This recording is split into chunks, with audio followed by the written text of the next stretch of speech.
Good morning, children, and welcome to all of you in online classes. Dear students, we are discussing about second poem of Flamingo book, and the name of poem is An Elementary School Classroom in Islam. This poem, An Elementary School Classroom, has been composed by one of the famous poet of English literature, or his name is Stephen Spender, who left university, college Oxford, without taking any degree, or he decided to work as a pacifist and socialist.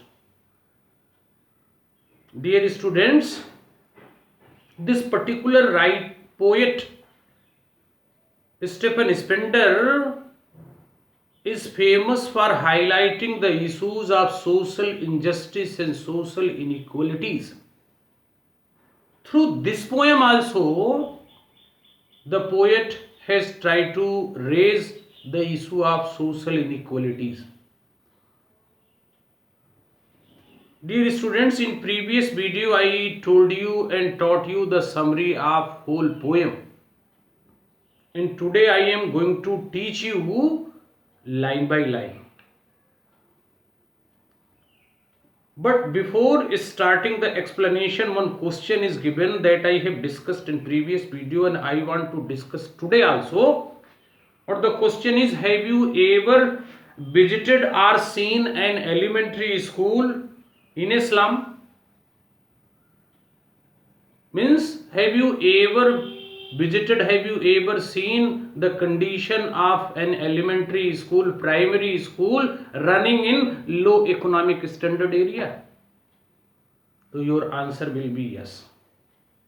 Yes, many times I have visited an elementary school, primary school running in slum areas. The second part of the question is, what does it look like? An elementary school, primary school running in low economic standard area,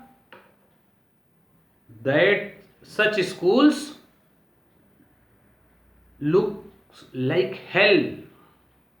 The condition is very miserable. There is no proper ventilation, there is no proper light, there is no proper arrangement of drinking water and all other facilities. Dear students, children are forced to live in such miserable condition, in such poor condition. Dear students, so this is the answer of given question, and after that I want to teach you line by line. First I am reading the first stanza.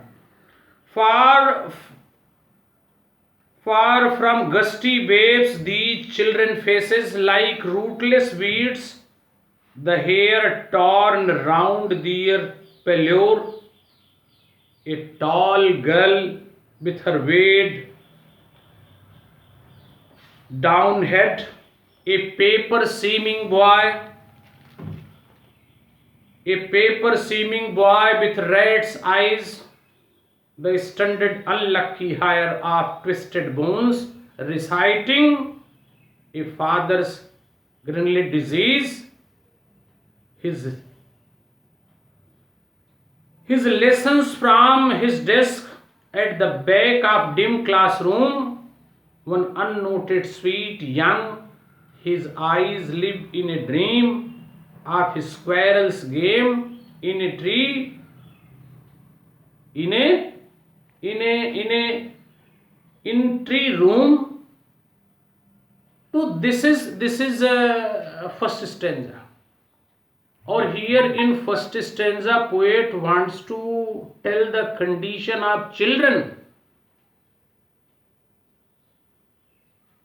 studying and sitting in that primary school running in slum areas.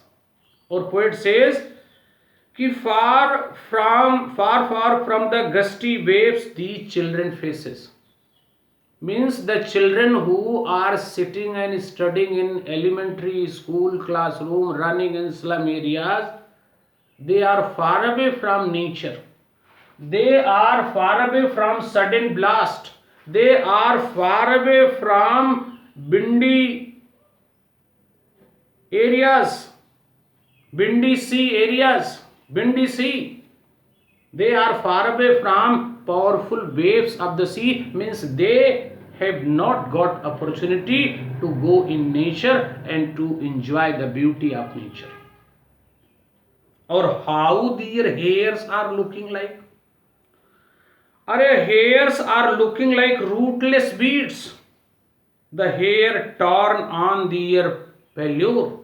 Or their hairs are not properly combed, dear children, the children who are sitting in elementary school classroom.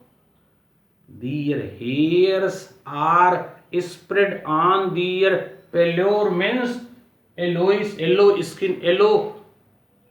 forehead, on their yellowish forehead. How the hairs are spread? Just like a rootless beads, just like the roots of unwanted plant, as unwanted plants roots are spread in different directions, or after uprooting, how the roots look like. In the same way, the hairs of the children who are sitting and studying in elementary classroom, their hairs are spread unsystematically on their yellowish forehead. So this is the condition of children, physical appearance of the children sitting and studying in elementary classroom.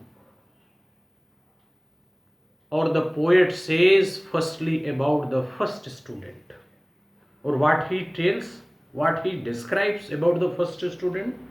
The tall girl with her weighed down head. The first student is a tall girl whose head has been bent due to burden of time, due to not getting proper nutrition, due to not getting proper facilities in her life. She is sitting in such adverse situation in that classroom. The girl is tall, the girl is beautiful, but her head has been bent. She is thinking something. And the second student is a thin boy, a paper seeming boy. Metaphor poetic device. The boy is very thin, or as thin as paper. Means his body organs are not properly developed. Understood? Or with rat's eyes again. Metaphor poetic device. His eyes are also not properly developed. They are very small. Our poet has made comparison indirectly with the rat's eyes. So that is the physical condition of second student. The stunted, unlucky hair of twisted bones, or that particular student's body are not properly developed, stunted, underdeveloped. Or he has hired what he has got from his parents, from his father. Twisted bones. His father was also suffering from that disease, or that disease he transferred it to his son. The boy is suffering from that. Or reciting his lesson from his desk.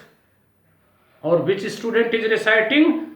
who has got his father's granulate disease, who has got his father's naughty bones disease. That boy, thin boy, weak boy, having small eyes, having very thin body, that student is reciting his lesson, repeating his lesson from his desk. To the condition of second student, who is very thin, whose body organs are not properly developed, his eyes are very small, or he has got that disease from his father. Understood? Or that twisted bone disease, that disease father has transferred, or he has got as a gift from his father. But that boy is reciting his lesson from his desk. This is the condition of second student. Or third student, at the back of dim class, at the back of not bright class, very dim, in low light. One unnoted, one cute, sweet and young boy is also sitting. That is the third student.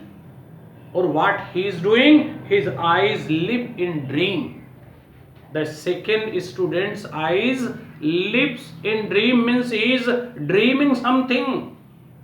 Physically, the third student is a boy or who is sitting in the class, but he is dreaming something, he is thinking something. Physically in the class, but mentally outside. Or where he is. His eyes live in dream on squirrel's game of tree room, or he is thinking about the game of squirrel. As the squirrels in the besides room, the squirrels are running on the branches of the trees, or he is just thinking about the game of squirrel, not he is mentally present in the class. So three students, their condition are different. One tall girl, another thin boy, paper seeming boy, or third one is a cute, sweet boy who is thinking about the game of squirrel. So this is all about the first stanza.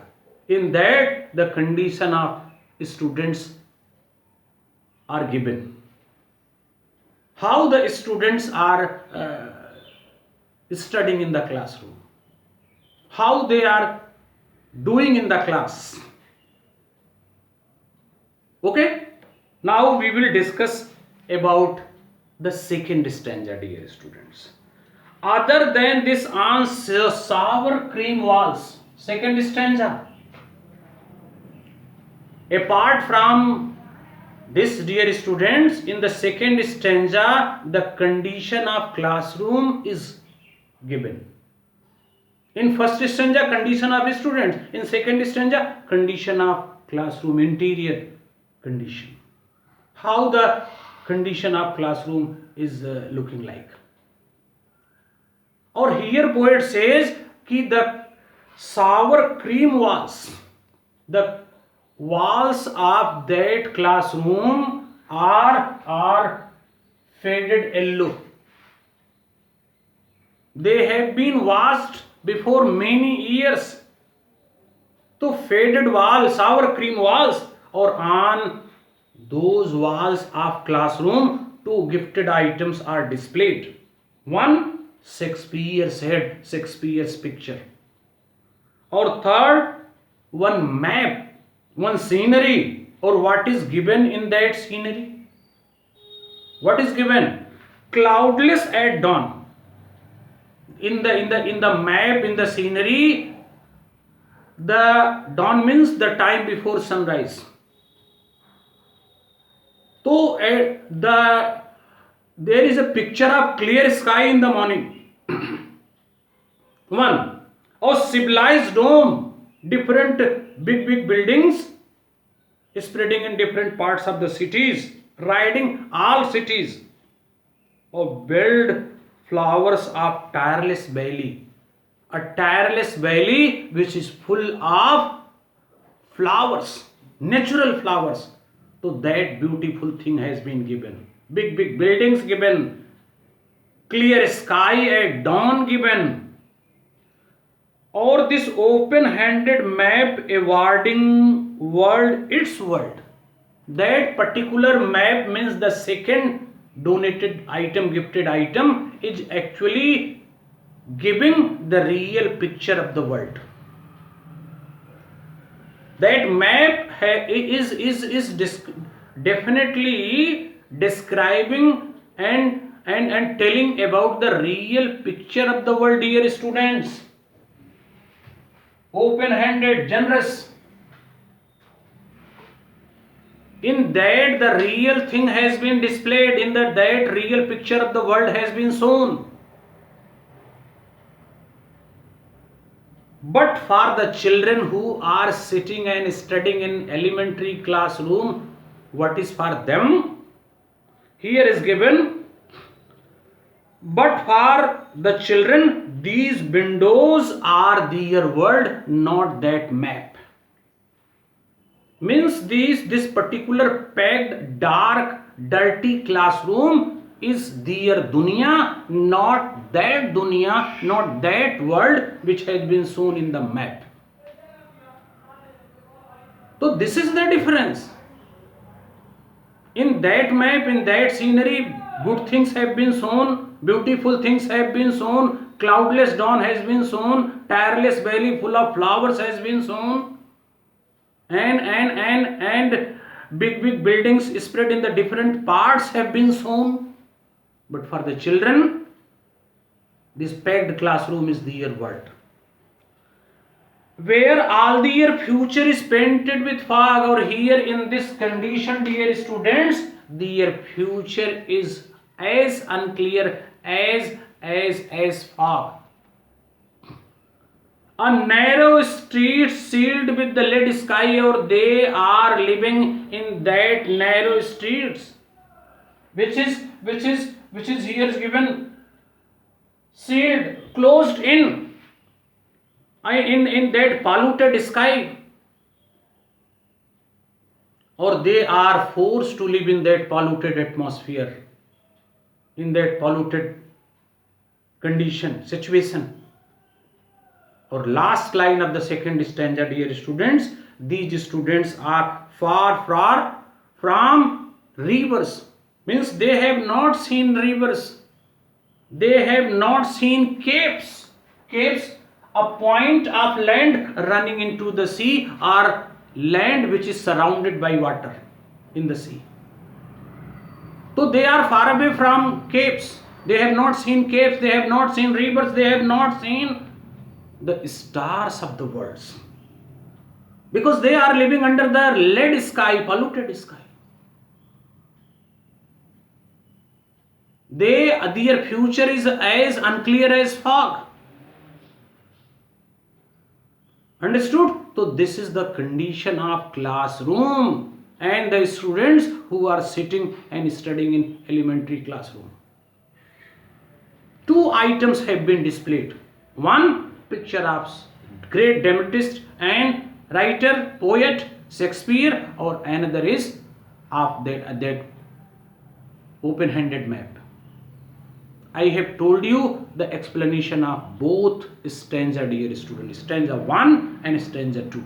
You will write the explanation, and next two stanzas explanation I will tell you in next video.